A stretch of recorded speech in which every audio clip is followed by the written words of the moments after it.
ඔයාට දැනුණද iPhone එක charge කරලා තප්පර කිහිපෙන් බැටරිය අඩු වෙලා යනවා කියලා. ඇයි එහෙම වෙන්නේ කියලා බලමු. පළවෙනි හේතුව තමයි iPhone එකේ බැටරි size එක. Apple සමග ෆෝන්ස් හදනවා ලස්සනට පටු ඩිසයින් එකකින්. ඒත් ඒ ඩිසයින් එක විශාල බැටරි එකක් දාන්න ස්පේස් එක අඩුයි. උදාහරණෙට Android phones වල මිලිඇම්පියර් 5000ක් තියෙනවා. නමුත් iPhone එකේ මිලිඇම්පියර් 3000 පමණයි. දෙවෙනි හේතුව තමයි iPhone එකේ chip එක.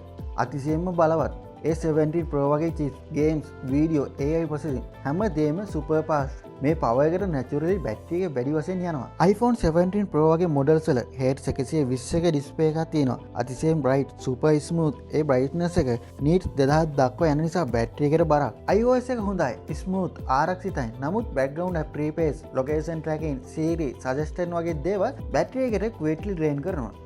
තවත් හේතුවක් තමයි උෂ්ණත්වය. ඔයා ෆෝන් එකෙන් ගේම් එකක් ගහලා ෆාස්ට් charge කරලා මේ නුන බැටරි ලයිෆ් එක අඩු වෙනවා. අපිට පේන්නේ නැතිව බැටරි හෙල්ත් එකක් ඩවුන් වෙනවා. ඒකට සිම්පල් සොලියුෂන් තියෙනවා. ඩාර්ක් මෝඩ් යූස් කරන්න, always on display off කරන්න, background app replace එක active කරන්න, charge එක 180ක් දක්වා පමණක් කරන්න. ඔයාලත් මේ වීඩියෝ එක useful නම් like එකක් දාන්න, subscribe කරලා තවත් tech videos බලන්න.